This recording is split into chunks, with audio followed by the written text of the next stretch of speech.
Ryan Reynolds here from Mint Mobile.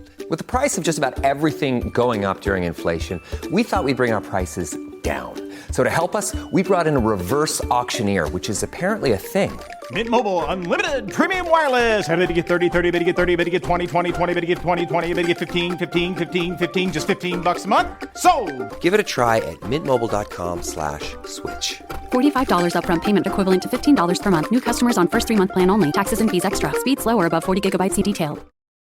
Hey, it's Austin James. Yes, I'm living with diabetes, but it doesn't have to define me. Thanks to the Freestyle Libre 3 Plus sensor, I get real-time glucose readings throughout the day. The Freestyle Libre 3 Plus sensor is small and easy to wear, giving me the freedom to focus on my life as a parent and a musician. Now this is progress. You can get a free sensor at freestylelibre.us. Offer available for people who qualify. Visit myfreestyle.us to see all terms and conditions. Certain exclusions apply. Data on file. Abbott Diabetes Care. For prescription only. Safety info found at freestylelibre.us. Good afternoon, guys, and welcome to the podcast. Today, I've got an entrepreneur, Rob Tracz from Connecticut, and he guides entrepreneurs to look, feel, and do great things. He's got a really interesting background in exercise science and has years of experience as a performance coach. And so I'm really happy to have him on and to talk about his work and some very interesting concepts for the audience to inspire them and add value. So Rob, welcome. Hey, thank you so much for having me on. I'm excited to be here. Yeah. We go by first name and for the podcast, and talk about your background, your journey, and how it led you to do the work that you're doing now. Yeah, so my background is in strength and conditioning, and in that industry, typically people go two different kind of paths. You either go in the collegiate setting or you go in the private sector. Neither of which really is helpful and putting the coach's perspective and health in perspective. It's usually just a lot of hours, gym super early, gym super late kind of thing, clients and teams and sports back to back. And for me, I went the private sector route, and I went this direction because it gave me the taste of entrepreneurship. It allowed me to create my own schedule and work my own hours and with whoever I wanted to, whenever I wanted to. And for me, as a go-getter through my whole life with sports and things, I quickly scaled my book up to a point where I was working 13 to 15-hour days, 7 days a week for about 3 years straight. And during that time, I gone through missed a lot of different experiences and events and weddings, birthdays, and friends' kids being born, things like that. But most importantly, I missed out on family time with my loved ones. And most importantly, there would be my father. He had stage 4 pancreatic cancer. And instead of spending time with him, I chose to continue working. So then I missed out on a lot of the remaining minutes he had left. And it wasn't for about a year later from there when I had been totally burnt out and schedule was jam-packed, when I realized that, hey, I needed to change something because I barely recognized who I was. And that's where my performance coaching really came into play. And I started to develop that. I reflected on what had worked for me in the past, what had brought me success in sports and just as an individual, split parents. And I took all the things that I've learned over the years to really create what I call now prime performance coaching. And I help other driven individuals who are right on that verge of more, where they're knocking at the door, they're trying everything, they're experiencing a little bits of burnout, but most importantly, they're just stuck and they can't get through to the next level. This is where I come in and I help them figure out, bring awareness to what they're doing, really pay attention to what works well for them and help them get to the next level. Yeah, it's always those, you realize that it's the relationships and the family and the experiences. And so you talked about your early journey from burnout to breakthrough, and you mastered the entrepreneurial journey with prime performance. One thing that was really stood out to me when we were discussing is this concept of luck and luck creation. And there was a really great book that I came across. It was like how the lucky get luckier, and there's actually a science of luck. It's not just, so talk about your views on luck, how to create luck, what it is, and how to create it. Yeah, to me, luck is just when preparation meets opportunity. So when you do all that you can to prepare and you set yourself up and you stack the deck in your favor, it's just a matter of time of creating the opportunities, where to knock on the doors and who to have conversations with. And at that point, it looks like luck and success just happens overnight. But the first half of that equation is all that preparation. That's where a lot of the time, effort, and everything goes into it. So when you're grinding and working behind the scenes and you're really building yourself up as a better individual, as soon as opportunity comes and you're prepared, you just boom, suddenly look like the luckiest person alive. And then it's like an instant automatic overnight success without looking at all the years of work ahead of time. One thing that, and I love to compare and contrast. And so you have this with your background in sports, it reminds me of the Tom Brady, like when he was starting out early on and he didn't get a lot of lucky breaks and he was just building his reps. And then all of a sudden he's catapulted into the spotlight. But what about those people that kind of grind, they do their work, they day in, day out, and they never get lucky? What's going on with them? That just, we have to look into it, seeing how well they're preparing. Are they setting themselves up? Are they making a lot of connections? Are they challenging themselves with new hobbies and challenges, pushing their comfort zone? Are they continuing to learn by intentionally consuming motivational, educational content, expanding their personal repertoire on different topics and skills that they have? Are they also clear on where they're going, or are they just aimlessly just following chaos and just following day by day? Or are they stacking up and optimizing their rules and routines so that they can live the life that they need to?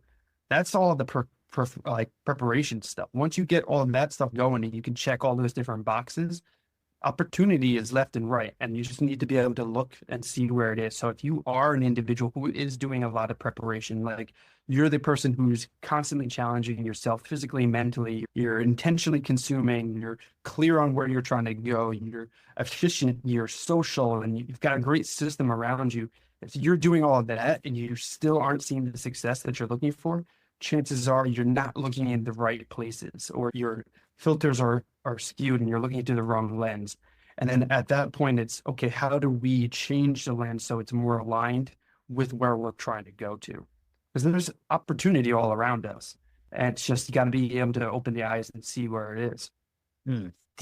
How does one view destiny? Because there's some people that are when I was in my early 20s, I trained with Olympic athletes, and a lot of them were like, they did what you were describing, but there was this idea of like destiny, and some of the athletes, they did not believe in destiny, or they believed that they created their success, and it wasn't like if they failed, it was them. And some of them were like, if it's meant to be, it'll come. So how do you factor in this idea of destiny? Yeah, that's an interesting topic, because I think it comes down to individual beliefs and what you can do, what you can control. I think leaving it to destiny is taking like a backseat approach to it, in my opinion. I fully believe that you can go out and achieve what you set your mind to it. And I had no idea that I wanted to be a speaker and a coach in performance. I had no idea. I originally wanted to just be a gym teacher, but I had gone out. I went through one path. I changed one thing. I realized I love working with kids, but I don't think I wanted to be sitting in there, because I was always, one of my values is striving for excellence and mastery and pushing myself and continuing to learn. And then I was looking at different challenges, and then that led me to public speaking, and then that led me to this thing and coaching, and moved me all over the place. And so I don't know if destiny has me to be here or it has me doing something else. For all I know, I might end up being an astronaut one day. And I'm just going with the flow, and I'm just trying to show up the best that I can every day. There are going to be some days where I show up better than others, but the idea for me is to just make sure that I'm doing my best. I'm having fun while I'm doing it, and I'm trying to bring others along to ride with me. I love that. It really reminds me, just because every day you cannot be your best, and some days you're not going to, so you have to. So how do you talk about building resilience and clarity, and what do you do when you have a down day? Yeah, so I think taking a step back to just making sure that you have a decent level of awareness. The underlying message for all the different principles of my coaching is having awareness on certain aspects. So when you are having a down day, take a step back, reflect on, okay, is it actually a down day, or is it just a bad hour of the day? And if it is a bad day, is it a bad week? And how has the whole month been? How has the past quarter been? How has the whole year been? What am I looking forward to? And then once you have all this in perspective, then you can look and say, hey, maybe I've been grinding really hard. Maybe I've been in a sprint season for a little bit too long. Maybe it's time for me to turn off the gas and embrace a little bit of downtime and spend some time resting and reflecting on what I've got going on and prepare myself for another sprint season. Maybe this is the world or universe, or maybe it's just a sign that I need a little bit of a break. And it's having that awareness of what's going on, how I'm showing up every other day.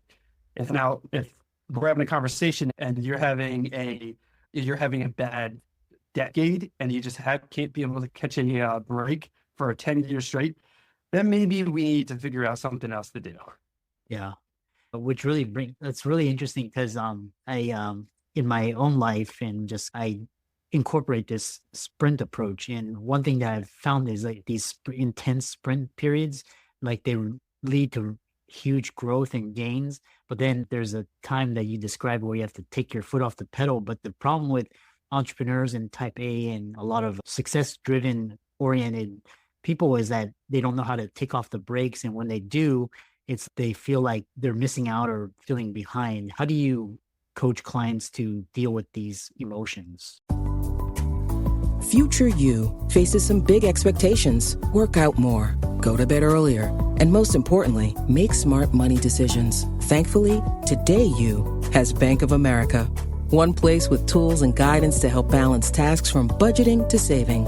So you can just be you with big plans. Do more with a bank that asks, what would you like the power to do? Explore our tips and more at bankofamerica.com/futureyou. This episode is brought to you by Allstate.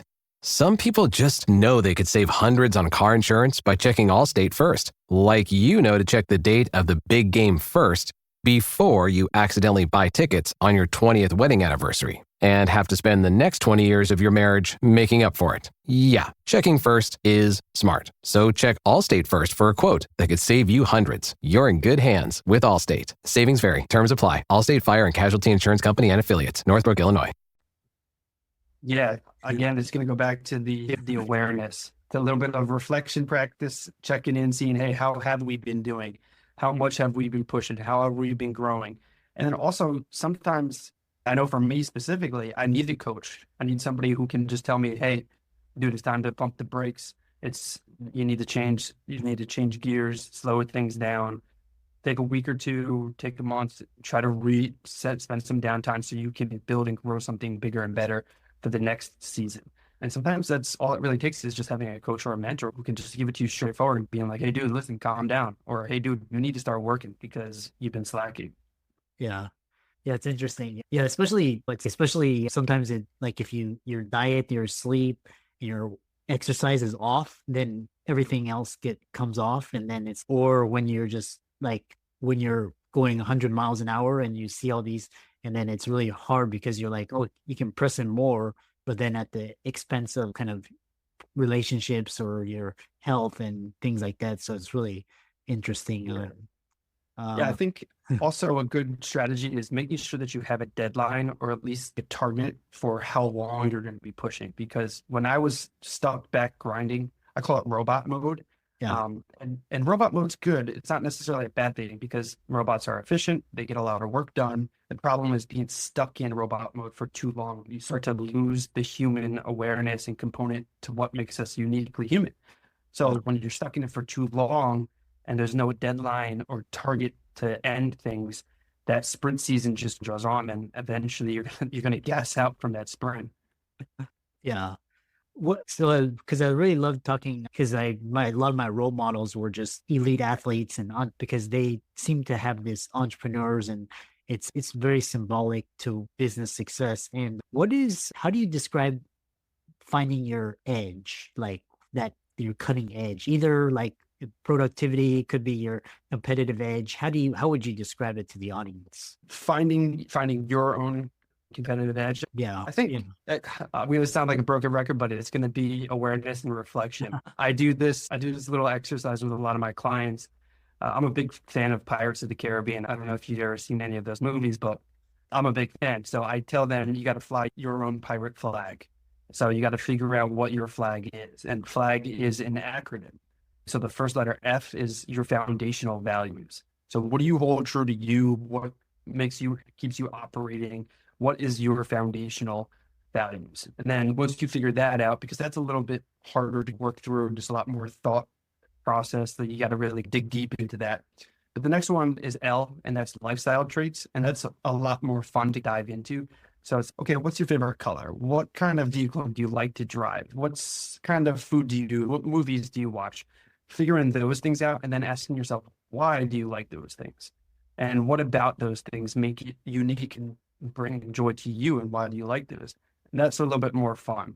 And then the next letter in flag is A for aspirations. So then we dive into our goals, where do we want to get to, where are we currently at, and very big, like 10-year, 5-year, 3-year, 2-year, 1 year, 6 months, and so on. So we can really figure out where we're trying to direct the ship. And then the last one is G, or growth opportunity. So it's like a SWOT analysis. What are some of your strengths? Are you a good communicator? Are you better with tech? Are you somebody who is more creative? For me, I'm not very creative. So when ChatGPT came out, that really helped me with a lot of my different captions and social media and things like that. And then it got to a point where I needed to start producing more, and I just didn't have as much bandwidth. I needed to hire some virtual assistants to help me with the tech background. And then I wouldn't have known that. I would have just continued to grind out on a lot of these things if I didn't spend the time reflecting and really learning about my own strengths and weaknesses. And then once you have your foundational values, your lifestyle traits, your aspirations, and your growth opportunities, you figure out what makes you unique. And then that can direct you and drive you wherever you need to go. Yeah, interesting. I really love that acronym flag. We're coming towards the end, and I love your idea of intentional, and you talk about intentions in terms of consumption, but also you also apply intentional to be like intentional in your awareness and your focus and what you're thinking. So how does intention help clients in all areas of their life, the power of intention? Yeah, so that started really from my nutrition background, helping athletes optimizing their game. And then really, I worked with kids, and even myself, there were times where I'm like, oh, I need to make sure I'm eating all of this like candy, and I need pizza and pasta and stuff to optimize all these carbs and sugar. And then realizing that like when I eat certain ways, it might make me a little more sluggish, but then not just on the field, but also cognitively too. Yeah. So then I started taking that another step. So maybe it's not just your dietary nutrition, maybe it's also your digital nutrition. So the types of music that you're listening to, the types of podcasts you're listening to, are they entertaining podcasts, or are they educational and inspiring like this one here? And what kind of books and things are you listening to, TV shows? Because all that stuff, you might be turning your brain off and just vegging out to watching Netflix. But is that really helping you get to where you want to go? Especially if it's a sprint season where you need to be dialed in. You should be listening to great podcasts like this. You got to be listening to educational books that are going to help motivate you and move you forward. And then it comes with that intentional component though, because if you go all the time, you're going to burn out. You're going to overcook yourself. And it's okay to have cookies and cake every once in a while. And it's okay to binge out on Netflix every once in a while. So it's all about the intention. What season are you in, and what are you trying to fuel yourself for? Yeah. It's really interesting because like I haven't watched TV, like core TV in 20 years. I'm on Audible or podcasts or YouTube. And I know a couple of my friends, they're like, they love Netflix, but they only watch it like when their mental energy is down, but it's like inspiring. It shows billions or things that they find inspiring or just to keep them going. I love this. Go ahead. Do you know who Grant Cardone is? He's a real estate guy, right? Yeah, he's the 10X guy. Yeah. He was on this TV show I was watching called Undercover Billionaire. Yeah. And just watching him and all the other contestants on there just start with nothing and just build $1 million business in 90 days without anything, that just got me so amped. I remember watching it for the first time. I'm like, no way, this is awesome. That really just motivated me. Yeah, I really love that. One final question, because I think we're on the same wavelengths. And what practical strategies do you offer for entrepreneurs to maintain energy, clarity, and focus? Like what sort of activities or hobbies or routines, habits while managing a demanding business? Yeah, the biggest thing I'm going to say is making sure that you're paying attention to what works for you as an individual. So if you're somebody who can sprint for a much longer period of time, then good, keep the sprint going, but make sure you also adjust the dials and take it back at a moment. But then also, if you're somebody who needs to just quick little burst and then also spend a significant amount of time reloading, then that's good too. But paying attention to what works for you. And the best way to do that is to develop some sort of a reflection practice. A lot of people like to meditate. A lot of people like to journal. A lot of people do X, Y, and Z, hit the gym, go for walks, whatever it may be. For me personally, it's journaling, because that allows my brain to slow down, because then it takes me a little bit longer just to type things out, and I can't process through the words as much as I do when I'm talking. So that forces me to slow down, and then I can reflect on what I just wrote, which is the double period for me to reflect. And then I can really dive in to be like, hey, what have I been doing this past month? Or what have I done this week? Or what did I do yesterday? And it really helps my brain with memory. It helps me plan ahead for the future. And it just is a great reflection tool for me, at least. And it helps me continue to move forward with my business and life. Oh, interesting. Fascinating. And recently I was talking with a guest about meditation, and she was talking about how she has two types of meditation. One is this just slow her brain down, and there's another type of meditation, she calls it dynamic, where it helps her to intensify her focus or kind of visualize what she wants and help her manifest or things like that. I don't know if you have any things to add about meditation. Yeah, I mean, I love meditating, and I feel like when I do it consistently, it's like going back to the whole creating your own luck.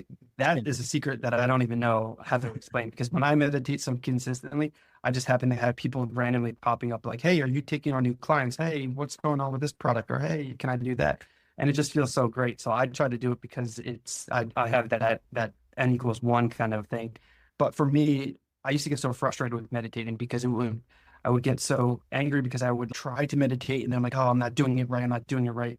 And then I realized that it's unique to you. So it's all about just slowing down your thoughts, giving yourself a mental timeout or a break, and just allowing yourself to just breathe. Yeah. And then move forward. And there is a right or wrong way, just like journaling and like a lot of other things. It's about figuring out what works for you and then just continuing to do it. If it works well and it feels good, just keep going with it. Yeah. Fascinating. Yeah. How can people find you and learn more about you, connect with you, work with you? Sure. Yeah. The easiest place to find me is on social media, either at LinkedIn or on Instagram. Instagram is usually where I'm hanging out most of these days. And handle is just at Rob Tracz. It's first and last name. And yeah, I'm always there to answer any questions. Yeah. Awesome. I really enjoyed this conversation, and keep up the great work. Hey, thank you so much for having me on today.